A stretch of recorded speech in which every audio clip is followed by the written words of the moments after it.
going on? It's Jon Glass. You're not tuned in to Do What We Don't.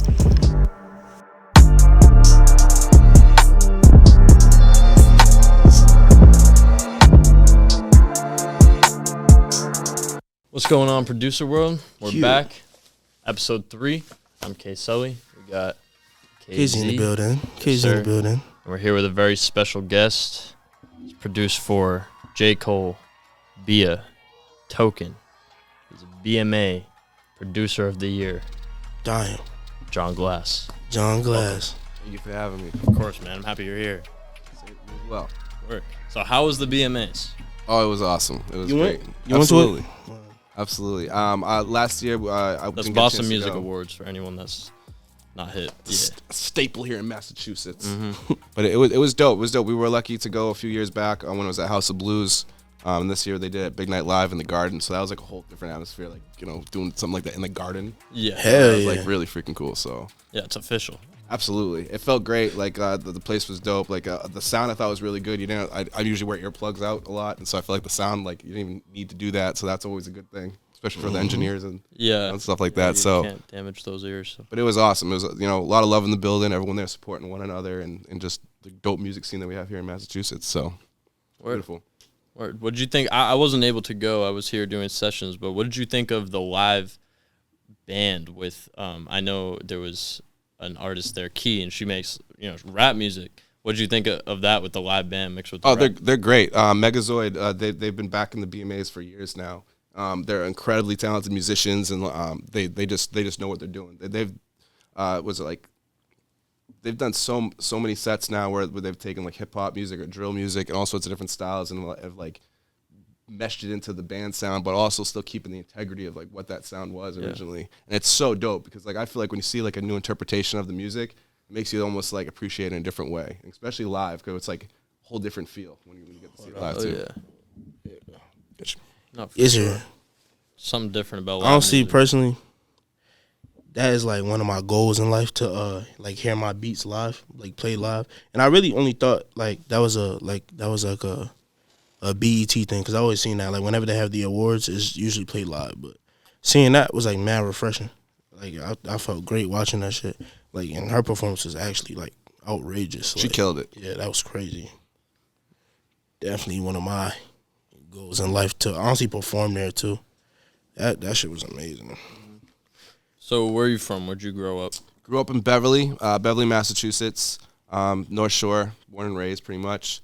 Lived in Boston for a few years, and now our studio is based in Methuen, Mass, which is like almost near New Hampshire. What'd you say? I'm sorry? Where's it at? Which one? The studio. Oh, Methuen. It's like basically right next to like Salem, New Hampshire, and Lawrence. Damn, I ain't never even heard of that. Yeah. Methuen. How far is that from here? Probably like an hour. Yeah. Damn. Hey man, shout out. What is it? How you pronounce it? Methuen. Methuen. Like crystal meth, and then like and then Ewan. You know.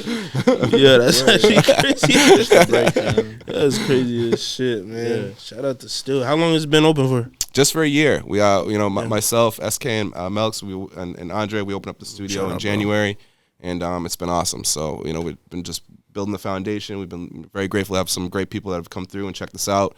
We do our community days every single Tuesday, which we love to do, and we have like an open invite to basically anybody that wants to come through, you know, soak up some vibes, collaborate, meet other people, network, you know, all the above.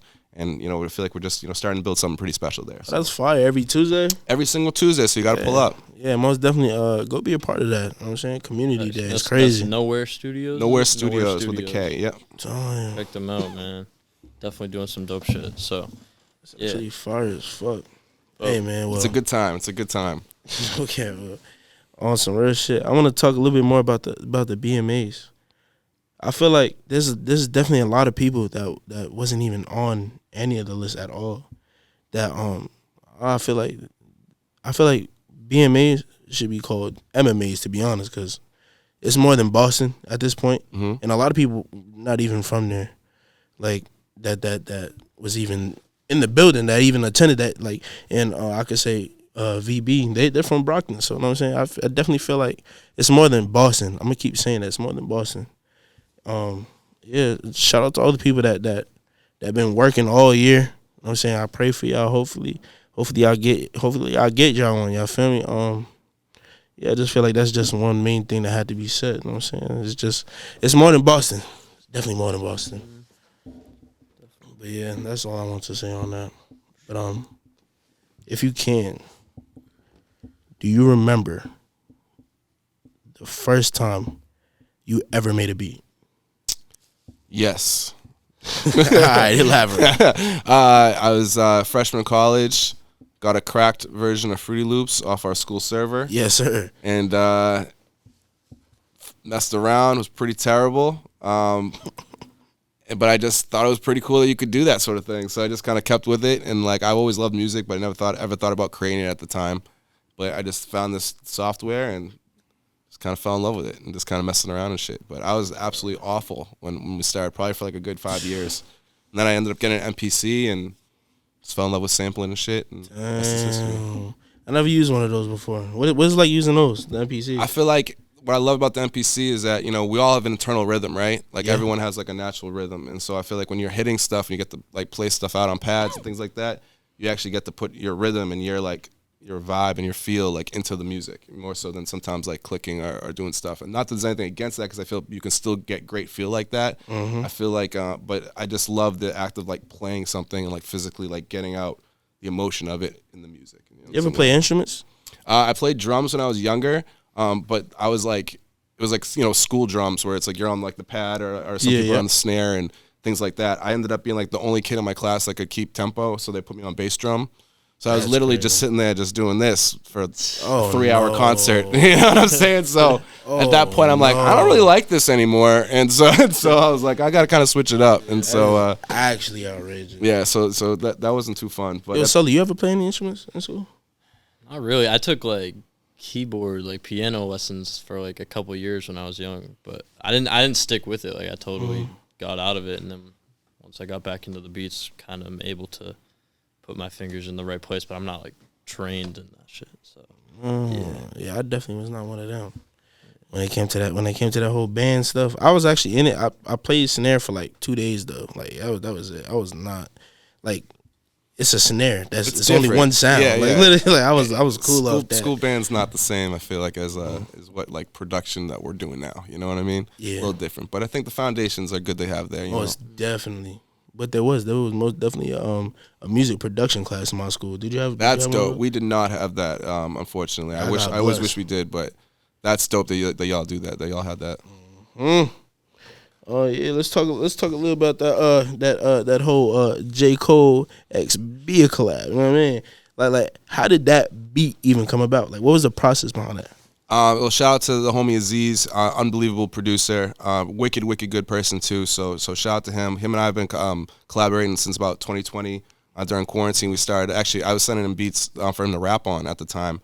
And then we just were, making a bunch of music. I think we did like almost like a little EP in like a day. That like when we first started linking up, we're like, yeah, let's keep doing this. Let's keep this going. So keep sending music, and then he's an amazing producer that's been working on a bunch of stuff in his own right. So like he was looking for some ideas and some loop ideas. So he'd send me like references or stuff that he may be looking for, and I'll try and like create based off that. And so we're going back and forth with different stuff. One of those ended up turning into the beat that ended up being the London record. Myself and also my homie Tim, we were working on a lot of samples at the time, doing a lot of different composing stuff together, and we ended up making that particular sample together. Aziz got it, and the absolutely came out better so you sent it out, right? Imagine, yeah. I'm sorry. I said, so you sent it out, right? No. So Aziz is actually like works super closely with Bia. Him and Lil Rich do a lot of executive production for her. And they're also from New England. Aziz is from Nashua, I believe.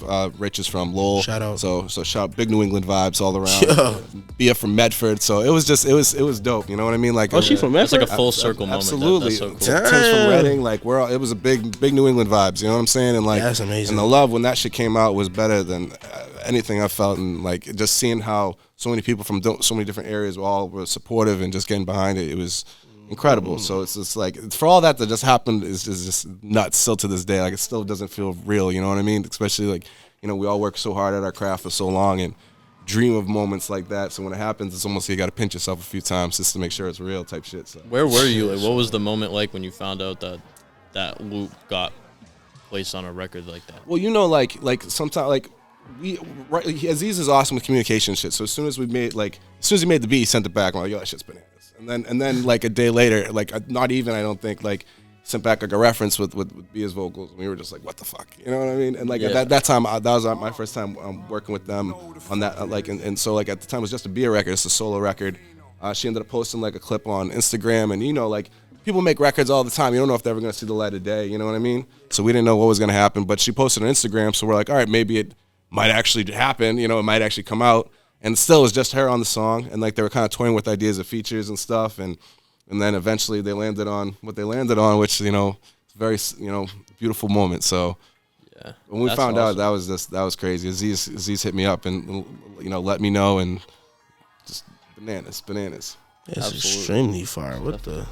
And that beat is so fire too, bro. Like, I love how the melody is so like, I describe it as like eerie. Yeah, it's totally. Almost like eerie. Totally. Do you remember like what you used to create that? Yeah, like I use like a lot of different things. Like I'm very sample based. You know what I mean? So I look at everything as like a sample. Like almost like I'm not as super musically inclined with certain things, like being able to play things very proficiently. But I feel like my ear has always carried me to a place where I can make stuff that sounds good or it's interesting. You know what I mean? And like I'm big on soul or just something that just provokes emotion in some way. So like for that, like I'll use anything and everything, whether it's one shots, VSTs, output, you know what I mean? Like collabs of all of them together. We also work with a ton of live musicians, so I'll just take little chops from other recordings maybe that they've done and trying to incorporate those into things. And so like it's just sample everything, you know what I mean? Bird noises outside. I throw people talking and like wind chimes behind like 90% of my beats and samples just to create an atmosphere. Yeah. You know what I mean? So it's like I'm just big on that type of shit, like making things feel organic and like, but also texture, like huge on texture. So with those sounds, like finding just stuff that has like a unique texture or sonics to it that like, again, it's like interesting, you know what I mean? And like Aziz put it too, like he loved how cinematic it was, and so like that was something that was dope, like trying to create something that like paints a picture, makes you put you in a place. Yeah, yeah, you did that very well. That's thank you. It's a dope process. It sounds like. Yeah. Speaking of that, is there anything like you need to have in order to like make your best work? Like, what is it like? I think being in a good mood. I think being in a good mind state, in a good piece of, like, I feel like if you're in a good mind state, you can do anything. And when your energy's right, you can conquer the world type shit, Yeah, don't get me wrong. There's a lot of people that made some of their hardest shit when they was mad, but like I definitely feel that. Like I think mad though is channeling it in a different way, you know what I mean? Yeah. I think you can still be mad and channel that into something beautiful. Exactly. But I can't be like sad or upset or like in a headspace where it's preventing me from even getting the idea out. You know what I'm saying? Because then that shit's gonna sound forced as hell or not gonna be cohesive in the way that it should be. I'm most definitely the same way. I don't think I can ever. I hate that. Actually makes me a little bit more angry. Like when I'm not feeling it. Totally. I'm trying to make something. It sounds forced. Yeah. It's not. You listen to it like, I wasn't feeling that shit at all. Yeah. Fuck around, Mailing it in on that night. But you got to do that too, though. Sometimes you got to like keep working to break through those moments too. Not everything's a home run, but like you got to. Sometimes those little breakthroughs or those little non-breakthroughs will turn into something greater down the line. So. How often do you go back and work on something that you started as an idea and then go back and like finish it? It depends. Sometimes, again, going back to like some of the super talented like musicians and friends we work with, our homie Oz and Tiba, and Steve and more, like these guys are incredibly talented musicians. So there's a lot of times where I'll make skeletons of beats and like, or like have an idea of what I want to do with it, and then like we'll either collab with them on or outsource to them, and they'll kind of add their touches to it, and then take it to where it needs to be and stuff like that. And like other times it's just like, for the most time, like I used to try and finish beats all the time and get them like done to like top to bottom, but now I'm just trying to get a good solid foundation of something, and then I can always go back. I love doing post-production, so like I'll go back and rebuild the beat around the vocalist if I can, if that relationship is there to where you can go back into the session, because to me that's where you can really make magic there, like really where the vocal and the beat feel like they're one, and there's no separation between the two, That's actually, I gotta start doing that more. Yeah, I was just thinking that too. I gotta start doing that more. I feel like you do a good job of Nah, I that. definitely do that. I do it a lot, but it's more so of like, I'll have the vocals and I'll just make a whole nother beat. That's fun too, though, because that's also a gem, because you might bring something totally different out of the record, and then the artist might be like, whoa. Like, because They'll look at even more than they did on the first. Absolutely. The first beat. Yeah. Especially when people come in here like with like YouTube beats. I'm like, hold on. Yeah. We'll record this. Swap it out. Yeah, give me like 5 minutes. And that's producing, though. Yeah. You know what I'm saying? That's producing. You hear something in somebody, and it inspired you to do something different with it, and now you brought a whole different energy to the record. Yeah, that's producing like to a T. You know what I mean? Like, I love it though. I'm here for the process, man. Definitely here for the process. Is there any like distractions? Well, while we on this topic, is there any like distractions that you trying to like cut out? I feel like we all have vices, you know what I mean? Yeah. Like we all have different vices. I feel like I'm always trying to be better than the day before. There's always things I'm trying to improve on, whether it's like eating habits, sleeping habits, finding balance in life with like work and family and friends and all that sort of stuff. I feel like there's always room for improvement. Like there's so many things I want to accomplish, so I feel like you have to create more discipline in your life in order to do that. So I feel like it's infinite amount of things I always want to improve on, even down to practicing and shit like that. Like, you know, just what you mean by practicing? Spending time on the craft, you know, instead, like, I feel like when we're making and creating beats, there's a certain sense of practice in there, but like really spend the time to be like, you know, I'm gonna practice my piano scales today, or I'm gonna learn a new key today, or let me pick up a different instrument, let me mess with that today, you know, like I definitely don't do that enough. So that's something I wish I. So you feel like that should be done more? I feel like if this is what you love to do and this is what you're trying to do for the rest of your life, I feel like why not embrace all the elements of it, you know? No cap at all. I definitely feel like I feel like the number one thing should be to know your dog at least. Oh like, yeah, know bare minimum. Yeah, know it. Like if you know your dogs, you can create. Honestly, because that's one thing that I love when people be like, oh, like how'd you? I'm like, I don't know. I don't know. I just know it. You're in the moment. You're in the moment. It's second nature it. for you, but to someone else, like you just pulled some Houdini shit. You know what I mean? You feel me? But like, whole time is just the basics of the DAW itself. Definitely get to know your DAW, or in multiple DAWs too. Because honestly, I'm new to Pro Tools. You on Pro Tools? I learned Pro Tools when I interned before, and then I got certified in it. But then I've been Logic my whole life. Really, Logic? Yeah, real shit. Ooh. Well, you all right, too? You produce on there too on Logic? I started when I first got Logic, I did make beats in it, and then but now I mainly record and mix in it, and then like I'll usually put all my beat stems in it and kind of do more like arrangements, more or less in there, and like little things. But like most of my beats I'll make in Machine nowadays. Right. Yeah. Machine is crazy. All right. So with that being said, what is the order of best to worst DAWs? I don't think that's a fair question because it's a preference. You know what I'm saying? Like everyone, it's about how people use it too. Like, yo, there's this dude I follow on Instagram. His name's I think it's H Potta. His name is, and he's a producer, right?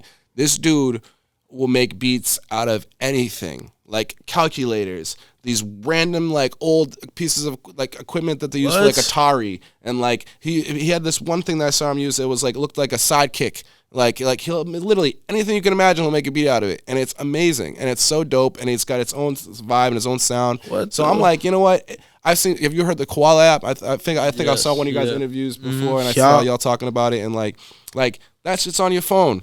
Like I've heard people make amazing shit and everything. Crazy. It doesn't matter. Like you can use all analog gear. You can use you can use a phone. You can use a sidekick. Like I said, like you can use a calculator. Like as long as that shit's dope, no one's gonna be like, "How'd you do that? Did you make that on that DAW? Fuck that DAW." You know what I mean? Like no one cares. Like if the shit ain't hitting, it ain't hitting. Doesn't matter where you made it. You heard it here first.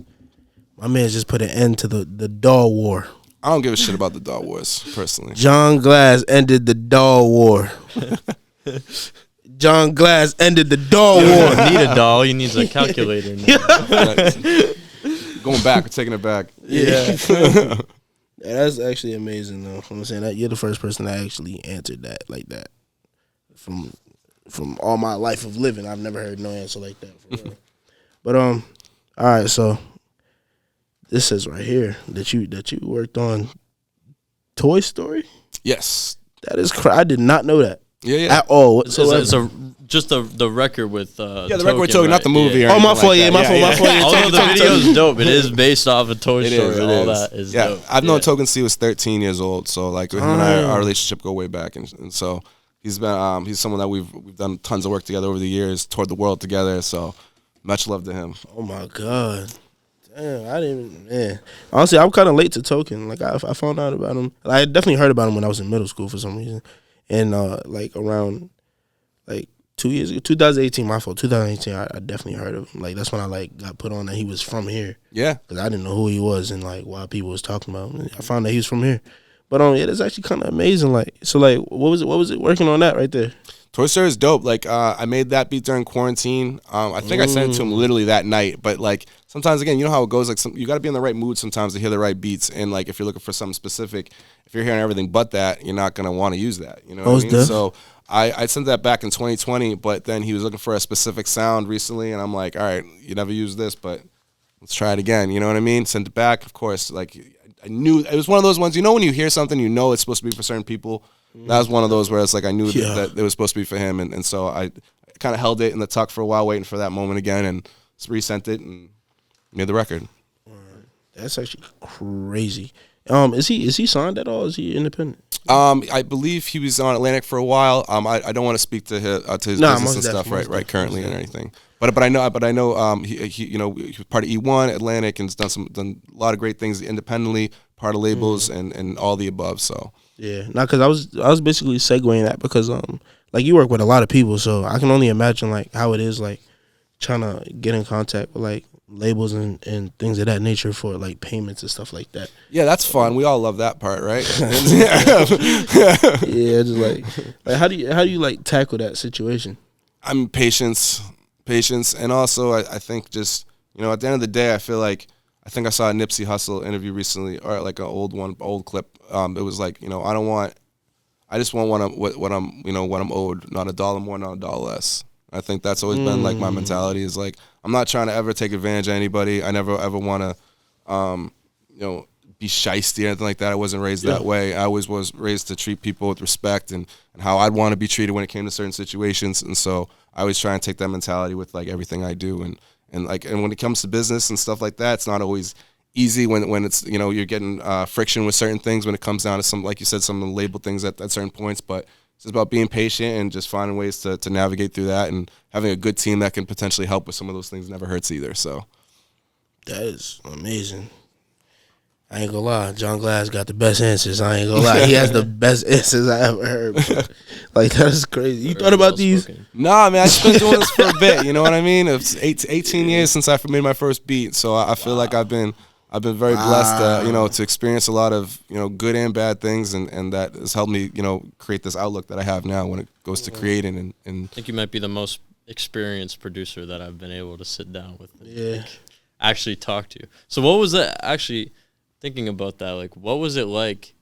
Is there any differences, like, being in the studio or working on music, like, 10 to 15 years ago versus That's today? a good-ass question. that's actually a great question. I feel like the premise of everything hasn't changed. As far as, like, so when I used to have the studio in my house, right, like my mom's house, and, like, at the time, I bought an Avalon preamp. I went to the Guitar Center to get a computer.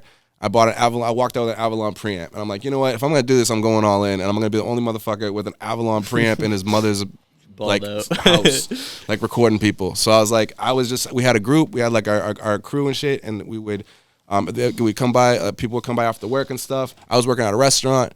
Come back, Avalon would take 20, 30 minutes to turn on and warm up, right? Damn. We turn that shit on, and that 20, 30 minutes, I'd make a beat on the MPC, and whoever was there would write to it. After the Avalon's warmed up, usually the beat would be done and the vocals would be ready to go, and we would go. And that's basically our system. That's what we would do for years. That is cool.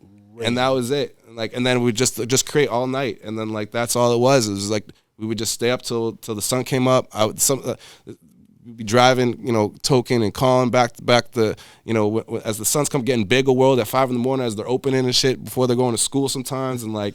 It was just, we just loved it and lived it, you know, and just would try to spend as much time as we could, like following the path and just making shit that felt good to us. We were never concerned with hits, never concerned with, you know, any of that shit. Just like, does this feel good? And also being like really hard on ourselves like that. If the song made it outside of those doors, and then other people would probably feel just as good about it as we did, because we know we're pretty hard on ourselves to make it that good, you know? I definitely feel like energy that you put into music is definitely, it has to be shown, like, throughout the process. and then once you give it to the rest of the world, they'll definitely feel it. They have to, because there's no way that energy just dies within the music. You're 100% right. You're curating energy in those moments, you know? Literally.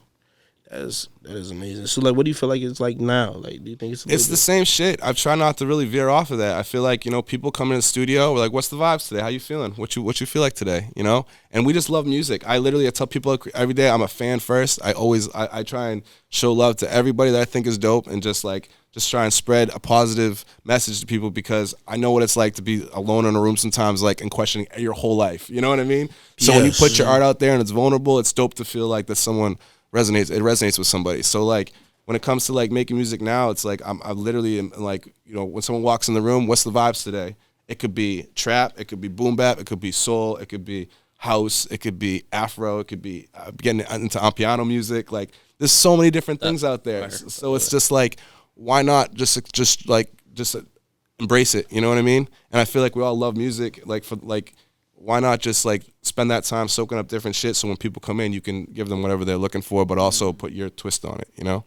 And how do you, like, when someone gives you, because you always want to ask the artist how they're feeling so that you can help them kind of create the vibe and the feeling that they're going for. How do you, as a producer, like, put yourself into those kind of shoes every session? Listen, like, it's not always about your idea, you know what I mean? And I think as a producer, we sometimes forget that. Like, I forgot at times, even engineering, I thought sometimes people were coming to me for, like, my input or what I wanted, but it's not always that case. Sometimes they want you to just provide a service for them, which you have to be aware of and respectful of too, because it's their music. And just because you think something's good doesn't mean that it's best for the artist or what's best for the song. So we always try and take our ego out of it when it comes to that. Like, Terrace Martin spoke at Harvard, and we were lucky enough to go. And one thing he said that always resonated with me is that the biggest ego in the room is always the music. And and that's how it always should be. So when we're ever in a room creating, the only thing I'm thinking of is, like, what's going to make the song the best it could be. Not what I think the best it could be, but what will make the song the best it could be. And having that open dialogue with everyone that's involved to make sure that everyone's on the same page, because if the artist doesn't feel that way, but you do, sometimes, unless, like, this times, like, you hear about Quincy Jones talking about Michael Jackson, how he was fighting him on the opening strings, that like, Michael's like, get that shit out, it's distracting. That's arguably the most iconic part of that whole record, you know what I mean? Yeah. So sometimes you got to push your idea through when you're passionate about it and you believe it, because, like, again, like, that's also why people come to us, because we have an ear and we have a taste, you know what I mean? And so there's going to be times where we feel like things are good, but it's not always right, but you just got to, you know, go with your gut, and, you know, if you feel out the moment, you know what I mean? But anything's better with communication. As long as you communicate with the people you're working with, solve everything.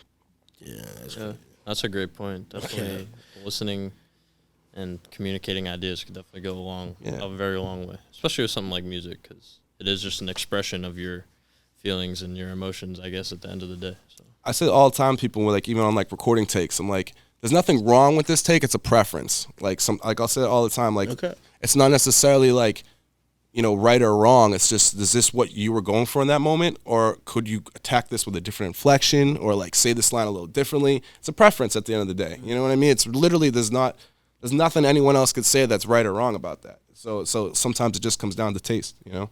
Yeah, I'm definitely a big believer in, like, I'll be like, one more time. Like, if it's not, if you don't feel like that, like, if you don't feel like that was good enough, like, if you're looking at me for confirmation, one more time. If artists are uncertain about, should I do that again? You should probably just do it again. Absolutely. If you're thinking about it, you're probably should trust your gut. And we all know, like, as recording, like, when someone does a take and it's the one, you know it's the one. Exactly. You know it's the one. Like, the artist knows it's the one, you know it's the one. That's why I always ask, how'd that feel? Yeah. And they'll be like, oh, that felt great. Okay, we're keeping it. Word. You know what I mean? I feel like that's another thing artists should work on, is definitely knowing, like, how their voice works. Like, if you feel like that's the one, let me know. Like, because it's your song at the end of the day. Like, exactly. you might know yourself better than I know you, so, you know what I mean? So, especially in the beginning, like, especially, like, when you're first recording some people are like, oh, what do you think? I'm like, listen, this is my first time ever hearing you record. Like, I don't even know if you can do better than this. I don't know if this is the best we're going to get today. You know what I mean? So you kind of have to kind of just, like, see what people are able to do and their capabilities, and then, like, help direct them to get them to the finish line, you know?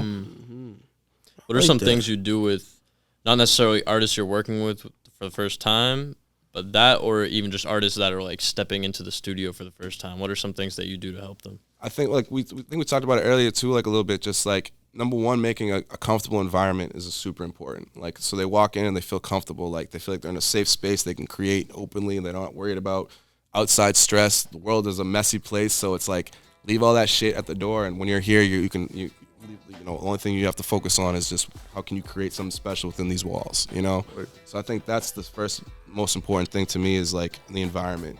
And then after that, I think it's just, again, just like listening to the artists, hearing what they want. Because like, it also, like most of the time when people are coming, it's collaborative or you're providing a service. So whether it's one or the other, either way, I think you have to meet people in the middle and you have to talk about what they're trying to accomplish. Because like if you're going in this direction, they're trying to do this, you guys are going to be on two different streets, and you're not gonna click, and they're not gonna walk out feeling great about what they just spent money on or what you just spent time on. And so that's a terrible feeling. Like we've all had sessions, whether that we've run ourselves or we've been to, where we've walked out and been like, fuck, you know what I mean? Like, that's the worst shit yeah, too, and then you start questioning everything. And it's like, I think at the end of the day, the most important thing is to make everyone walk out of those doors feeling like great and excited and like passionate about what they're doing, and like feeling like, you know, someone was helping them get to where they're trying to go, you know? That is crazy. Word. Do you feel like there's some people that just can't be helped? You know, I don't want to say that as a general thing, but there's definitely like some people that have their own way of doing things that you can't necessarily tell them anything differently, you know? Yeah. And I think that's just, doesn't make it right or wrong, but it just means that if that's not someone that you can connect with in that way, it might not be the person you should be connecting with. You know what I mean? Facts. You know, so sometimes like there's so many people I admire from afar. There's also a lot of people I connect with in person very heavily. So I think there's nothing wrong with both of those things. I think it's good to you can be inspired by both. You know. Most definitely. I'm definitely a big believer in admiring from afar too. Mm-hmm. Some people I feel like, before I worked with, like they're new engineers, like that's who they were supposed to be with. Like I literally couldn't help you, my dog. Like you were a totally different artist than what I could have provided for you. You feel me? And that's it too. Like that's something that I feel like not a lot that doesn't get spoken on enough is that there's been times when people come in like, yo, I want you to do this, and they'll play it from me. I'm like, what do you want me to do? Like, exactly. Because I think it sounds pretty good to me. Like, what do you want me to do better? I don't want to take your money to just do exactly what you did. Yeah. Like keep your money and keep doing what you're fucking doing. You know what I mean? Or like go back to that guy. You know what I mean? Like whatever. Because like I love it, but I'm not gonna just be selfish about it, because again, art is the most vulnerable shit we do. So like, I feel like not a lot of people respect that, you know, and again, like, I know that if I showed someone something and if someone like took my money and then just gave me the exact same shit that I just showed them, I wouldn't be very happy about that. And guess what? That's probably gonna spread around. And so one thing that we take pride on is like how we treat people, and that like when our business and our names come up in business, like, you know, we you know, want to make sure that people have nothing but good things to say at all times. Mm-hmm. At all times, you know. Honestly, this has been dawning on me ever since you said it. The ego thing about the music. Can you repeat that quote one more time? Yeah, that was an amazing. Shout out Terrace Martin, man. The biggest ego in the room when you're making music should always be the music. I love that, bro. I'm gonna be saying that for the rest of my life. It's never left me since I heard it. Yeah, that's actually crazy. All right, I got some questions right here. I want you to answer these as fast as possible. Lightning round. All right, cool. All right. For music in general, East or West? West. Ooh, okay. Daytime sessions or nighttime sessions? Night. Ooh, okay. Planning it or winging it? One more time, sorry? Planning it or winging it? If I had to choose, I always like to be prepared. But even that doesn't mean you can't wing it in the moment. I think it's just important to be prepared, so in case you do need to wing it, you're a little ahead of the game. See, that was different. All right, cool.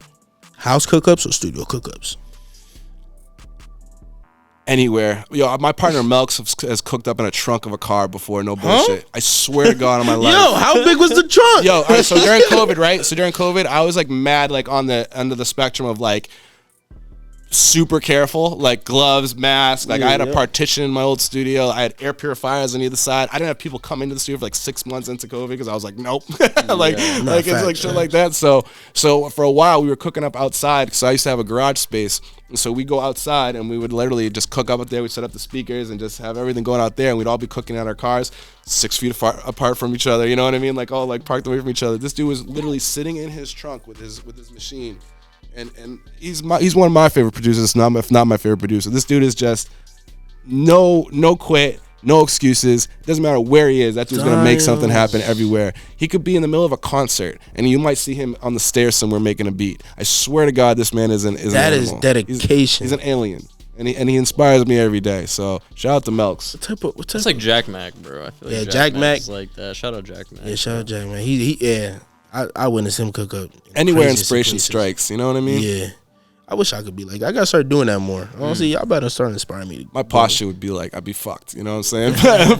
but in a trunk is fucking outright. It was impressive. No bullshit. What type of car was it? Ah, shit. I think it was like a Honda of some sort at the time, right? Yeah. Well, Nigga in the Honda. they're in the Honda, yo. Yo, how the Beast. fuck? The man is an animal. Oh my god. Oh yeah, back to the shit. Back to the shit. All right, clothes or equipment? Equipment. What are you talking about? I love it. Yo, what's the point? What's the point of looking good when you can't be good? That's a fact. That's a fact. But sometimes I'm saying you gotta choose the clothes. I get the fake it till you make it mentality. I understand why people do that. You know what I mean? But like at the end of the day, man, you either got it or you don't. Like if you're in the studio, it doesn't matter what the fuck you're wearing. If you can't produce for someone, you can't make the music for somebody. No one's gonna give a shit what kind of shoes you got on. That is true. Honestly, I walked in studios where I had pajamas on. Barefoot. It made it happen. Barefoot gang all day, man. Oh Gang all day. Yeah. That's actually kind of crazy. All right, introverted or extroverted? I'm definitely extroverted, introvert. Like I'm one of those type of people. All right, engineering or producing? Producing all day. All right, all day. Actually, you kind of already answered that one. I'm kind of cool. Ass or tits? I'm an ass man. Faux show. All right, that wraps that section up right there. You know what I mean? Me personally, I fell in love with ass so much that I can appreciate tits. I can appreciate both very much. Don't get me wrong, the female body is a beautiful thing. You know what I mean? But I'm a sucker for a booty. I can't lie. Need that ass. All right, man. I mean, me personally, I love to give flowers where they're due.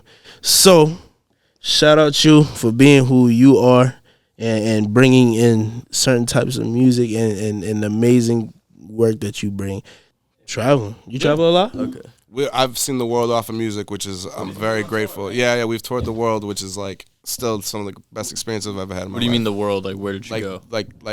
We've done US tours, we've done Canada tours, been all across Europe, you know what I mean? Like because of making music. I've never done any of these trips before music, you know what I'm saying? Like I've never been able to see certain places, but music's been able to bring us there. Craziest place to bring you inspiration. Yo, weird as hell, all right? This is gonna be weird as hell. I've been to Idaho. It's fucking Idaho, I think it was. It really was Idaho. That's crazy. Idaho, 2 times on tour, and have made crazy fucking beats in Idaho. Crazy beats. Want to go to Idaho? Yeah, I'm trying to go to For Idaho. no reason. For no reason, bro. Like, no reason at all. Like, I don't know what it is. What is in Idaho? Place, nothing. Don't they make potatoes there? There's nothing Potatoes? there. Like great. I thought they make that everywhere.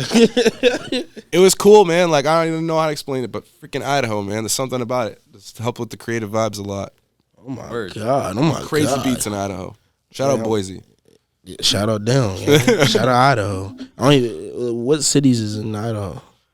I know Boise. That's literally all I know. That's all I know. I'm sure shout out Boise. I'm sure there's amazing people that live there. I'm sure they have like some awesome stuff that goes there. Every time we went there for the shows, it was great. I didn't get the chance to experience too much of the town and stuff, but I'd be in the hotel room cooking up usually after the shows, and both times, nothing but heat. Oh my God! You ever been to Wyoming? I think we drove through it, but I don't think I've ever actually been there. Yeah, I definitely did some research on Wyoming, and there's literally nothing there at all whatsoever. If you live in Wyoming, it's probably like a population of 6. Also, I'm definitely about to go to Idaho and Wyoming for producing soon, bro. Might as well. What's some questions?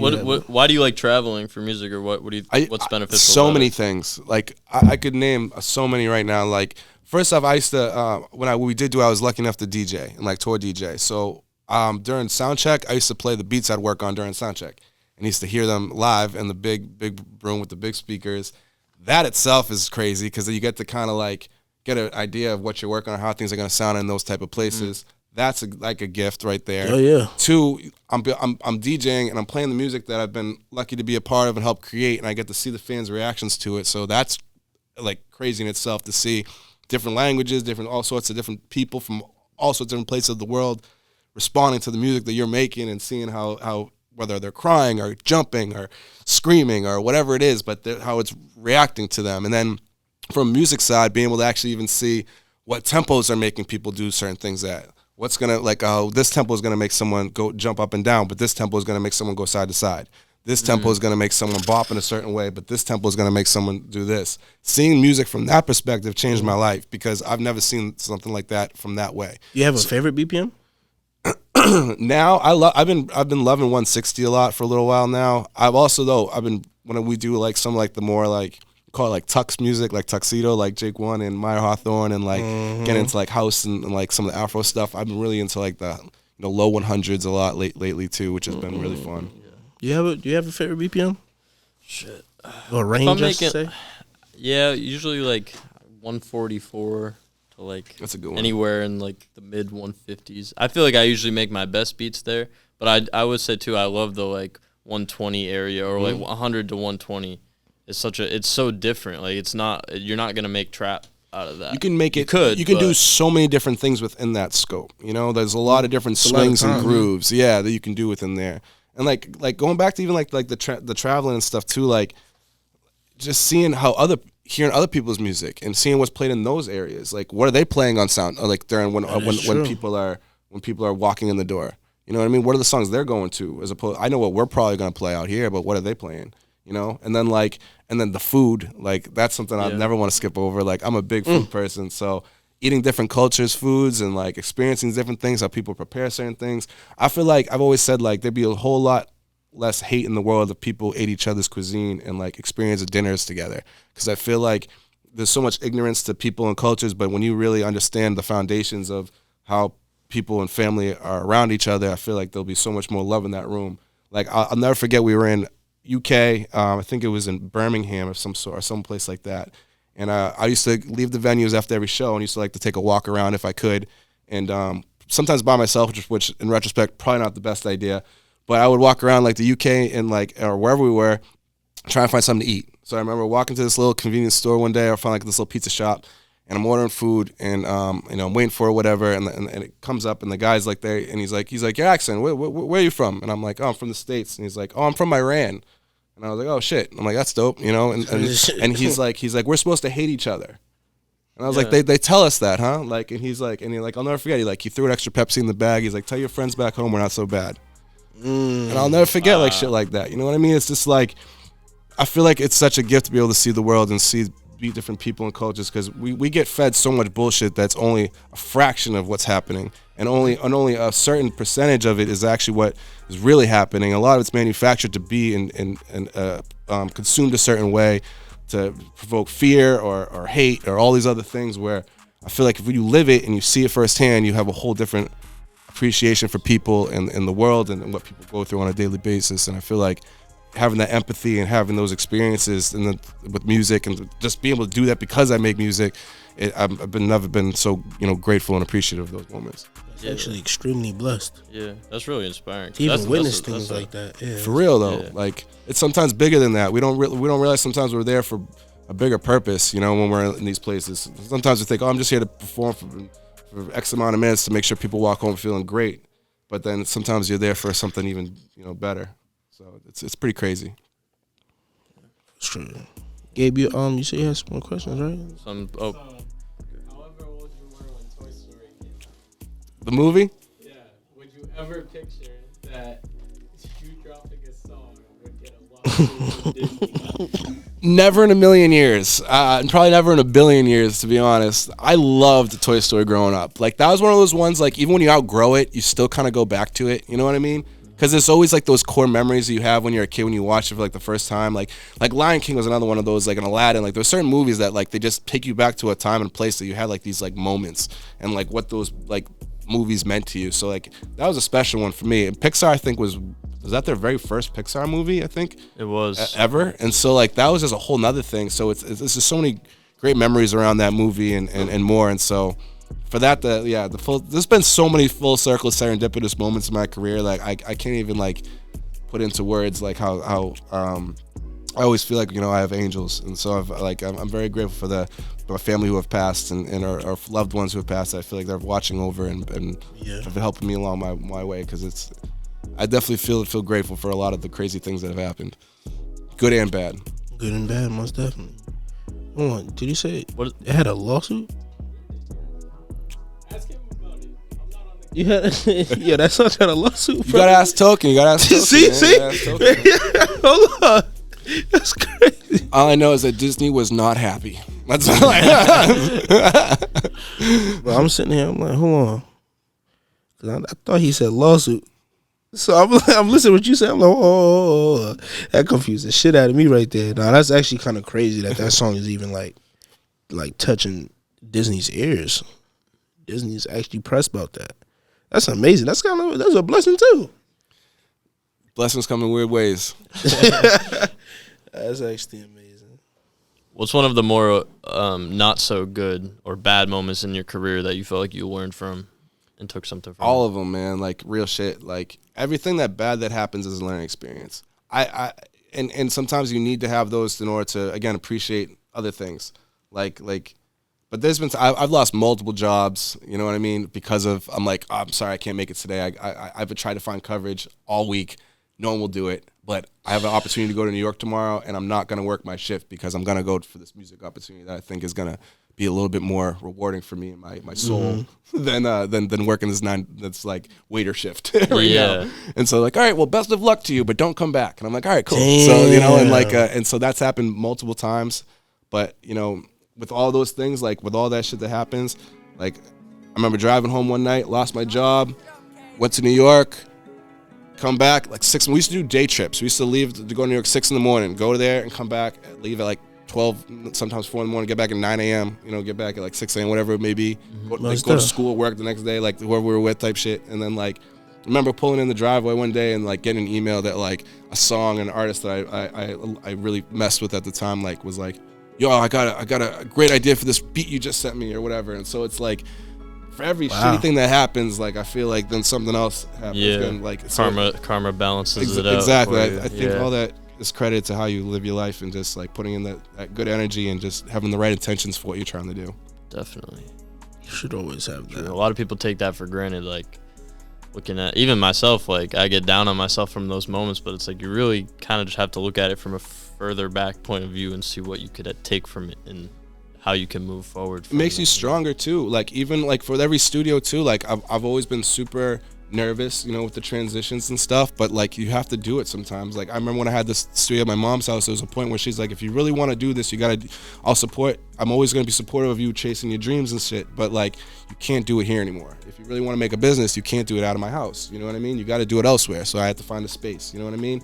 And like, that was mad uncomfortable for me. And I was super like I'm not, now I have to really, this is almost becoming more real. You know what I mean? Now I have to rely on this to make this happen. And then, that worked. And then all of a sudden that building got turned into condos. They're like, everyone get the fuck out of here. And so we're like, all right, great. So what now? With like no notice, you know what I mean? So I ended up finding a garage space, moved in there, rent tripled. So I'm like, I'm not in a place right now that I feel good about this. You know what I mean? And so I'm like wicked nervous, like reaching out to certain friends I was working with at the time, like, trying to come up with deals like, hey, I'll give you, do you want to help engineer here? Like, I'll give you this many hours and like this will help me towards rent and stuff. And like, it just didn't make sense for everybody. So I was like, all right, I got to figure it out. I got to make it work on my own. And like, sometimes that builds warriors type shit. You know what I mean? Like, when you have to figure that shit out, you somehow you make it work. You know what I mean? And so I feel like for all those different things that happen, that come into your life, those obstacles and variables, like how you deal with those things and how you rise above that to still stay on that path. It might be 2 steps back, but it's always 3 steps forward. You know what I mean? I'm gonna call you the enlightened one. Yeah, I like that. Every time I see him, Very enlightening. Jon Glass, the enlightened one. Enlightened me for sure. Just try and spread positive message and spread love every day as much as we can, you know? Yeah, this is probably gonna be one of my favorite podcasts right here. I'm definitely gonna be watching this one back. This is amazing. How do you feel about the Massachusetts music scene or just New England? It's phenomenal. I think people don't even realize it. I feel people are starting to get hip to it, but I think it's phenomenal. We were talking about it earlier, like there's so many like crazy talented people out here, and maybe that aren't here, like living here right now, but they're based here. You know what I mean? They were born here. You know what I mean? They went to schools here. You know what I mean? And now they might be killing it in other regions all over the world and stuff, but like they rep, you know, where they're from, and like that's Massachusetts or New England, and like I think we have a special area of like so much talent. The music has changed dramatically over the years, and it's like it's crazy to see because before New England was like an extension of New York, like boom bap, you know, for when it came to hip hop, and now we was talking about earlier. I feel like Cousin Stiz opened the floodgates to be like, you don't have to just do boom bap, you know what I mean? And that made it okay to like expand upon the sound here. And now I feel like we're a melting pot of everything. I feel literally. Like we have so many genres here and so many crossover genres between stuff. Like talking about like guys like the Van Buren Records guys who are just making incredible music that you listen to an album and it's got a little bit of everything on there. You know what I mean? Even pop artists, like you got Claro who's making like bedroom pop, and then you have like, you know, I think Halsey's from Quincy. You know what I mean? Really? Yeah. And you like again, you got like, you know, Bia from Medford, Token from Salem, you got Millie's, like Joyner, like and that's just hip hop I just mentioned. There's so many more. Like people forget Aerosmith's from Boston. You know what I mean? So it's like I feel like there's so much amazing music here. It's just about shining the light on it, and I feel like we're starting to finally get there. Like I can speak a little more to hip hop than other genres, but like even like my homie Clancy, like Justin Clancy's an incredibly talented artist out here as well. He does things when it comes to rock and pop and alternative music, and so like I feel like if you're just a fan of music in general, I guarantee you there's some amazing artists out here for you, you know? Yeah, actually, and producers. I actually gained to like really love like the New England music scene. Like this is just so untapped. Like people really don't know. Like if you're not from here, you're not gonna know. And the whole time there's definitely, like you said, there's a lot of people that's doing a lot of great things that are from here. Like outside of music too, like absolutely movies and actors and all bunch of that. What's really missing is like we were actually talking about this yesterday too on community days. Like there's no industry. There's no like you go to New York, you can go to Sirius, you can go to Spotify, you can go to Audio Mac. Like we don't have that here. You know what I mean? We don't have a place that's going to champion their players. You know, the guys that are out here, the women that are out here. It's like recently even sports just started kind of paying attention more. You see more of the artists, you know, being treated well by the sports teams out here, whether it's the Celtics, the Patriots, the Bruins, the Sox. It's like they're starting to embrace more of the arts and the culture that's out here now, which was in the past that I've known has never happened like that. Yeah, it's pretty groundbreaking. You know, honestly, so I think that's special, and I feel like we're starting to realize like you have these other peoples of entertainment that are like go to these sports events and they get treated like as they should. Royalty of their hometown, you know what I mean? And like get the red carpet for them. They make them feel like they're involved in the game and like their presence is felt and like they're grateful to have them there. And I think before in Massachusetts wasn't always like that, and I feel like they're starting to like accept that more and realize like we're all in this together, and I feel like more light that we can all shine on each other, it's only going to make this area that much better. So we need way more of that, and I think it's starting to get there, which is awesome. Most definitely. And with that being said, I hope you guys was listening to that. Because you guys are next. You guys. Everybody that's listening. Your time is coming. Your time is here. Time is now. Time is tomorrow. Time is yesterday. At all times. Thanks. Speaking on that, actually, any advice or tips for upcoming producers? I think, honestly, we're in a time where there's no right or wrong way to do it. Like, real shit. Like there's people that blow up on TikTok every day. And that started making beats a year ago. You know what I mean? It took me 18 years to get my first award. You know what I mean? Like there's other people that are doing amazing things that just started. There's other people that have never gotten opportunities that have been doing for 50 years.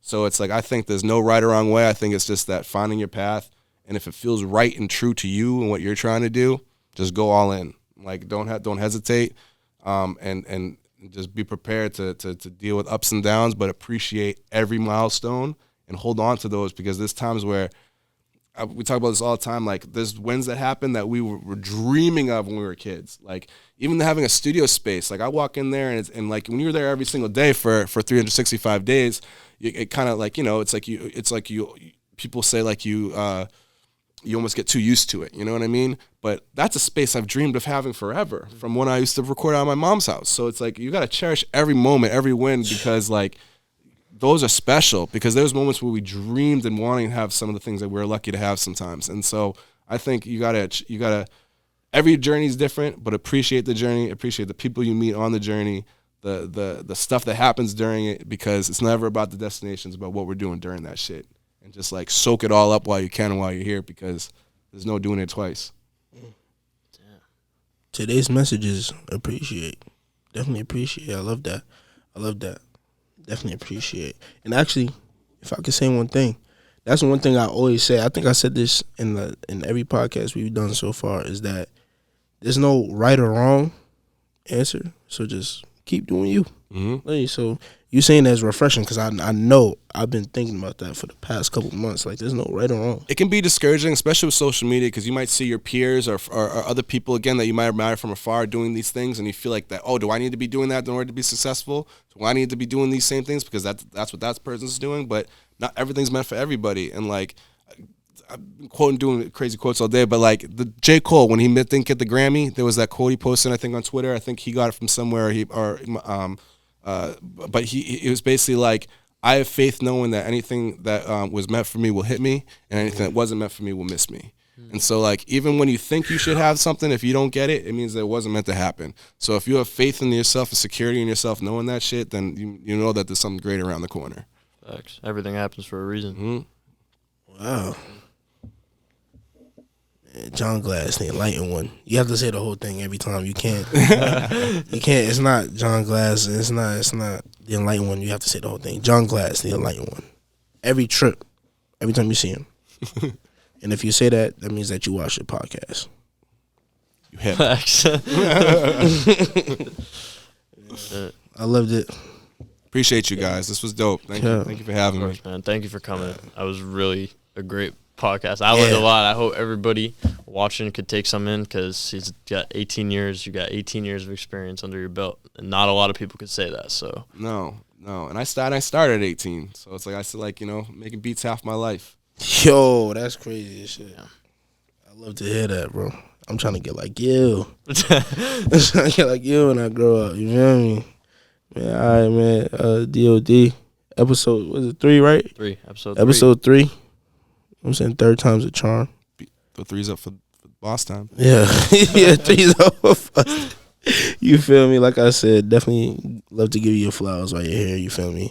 I'm definitely going to start appreciating a lot more, because now that you say that, like, everything is about to just hit me more. Mm-hmm. It's easy to get caught up, yo, because we always want more, and it's good to want more for yourself. You know what I mean? Mm-hmm. Especially after, like, you know, something happens. It's like, no, I'm still working. I'm going right back to it. You know what I mean? That's a good attitude, but also don't forget to relish in those moments, because they're beautiful and they're milestones, and they're stuff that like really shows how much and how far we've all come. You know. True. Mr. Producer of the Year.